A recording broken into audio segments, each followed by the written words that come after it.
Para que un gobierno sea democrático, debe reunir las siguientes características. El pueblo elige a sus gobernantes en elecciones libres por un periodo de tiempo determinado.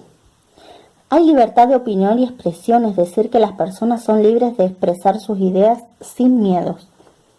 El poder está repartido en varias personas y no concentrado en una sola. Existe una constitución o un conjunto de leyes, tanto los gobernantes como el resto de los habitantes del país la deben cumplir. Desde fines de 1983, todos los gobiernos han sido democráticos. Sin embargo, esto no siempre fue así. Desde 1930, en diversas oportunidades, la democracia fue interrumpida por golpes de Estado. ¿Qué significa esto? Cuando un grupo de personas que no está de acuerdo con las medidas implementadas por las autoridades en ejercicio se apodera del gobierno por medio de la fuerza y la violencia, se produce un golpe de Estado.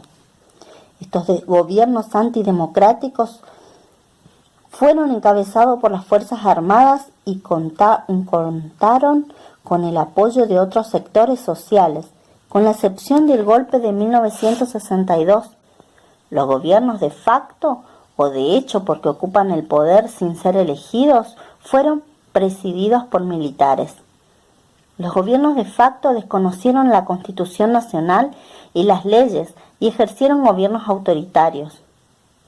La mayoría de ellos no representaron los derechos sociales ni civiles y al no contar con la protección de la Constitución, la población quedó expuesta a violencia ejercida por el gobierno. Se produjeron detenciones ilegales, torturas y asesinatos. Hubo censuras y muchas personas debieron exiliarse por miedo a ser víctimas de represalias por pensar diferente a las autoridades militares. El exilio se produce cuando una persona debe abandonar su patria por alguna razón.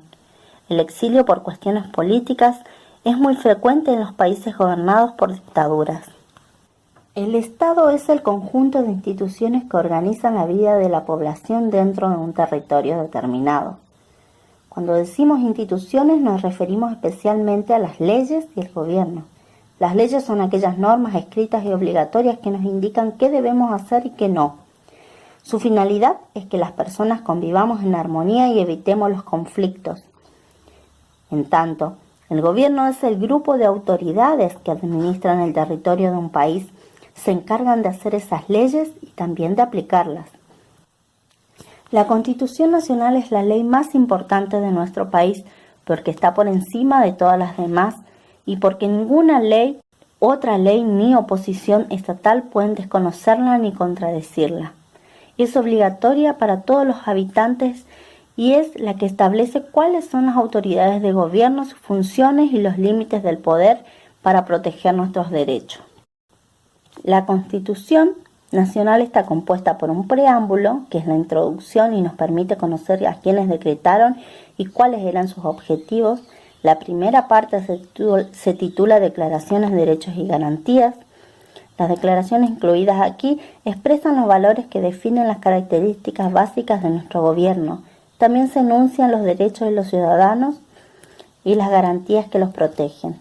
Y la segunda parte se denomina Autoridades de la Nación y se refiere a la organización y composición del funcionamiento de los tres poderes, ejecutivo, legislativo y judicial, del gobierno nacional y la organización de los gobiernos de las provincias y de la Ciudad Autónoma de Buenos Aires.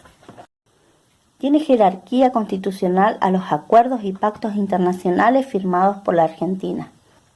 La forma de gobierno establecida en el artículo 1 de la Constitución Nacional explica que nuestro gobierno adopta la forma de gobierno representativa, republicana y federal. Representativa porque indica que trata de una democracia en la que todos los ciudadanos eligen sus representantes para que los gobiernen en su nombre. Republicana, en primer lugar, significa que el poder se divide en tres.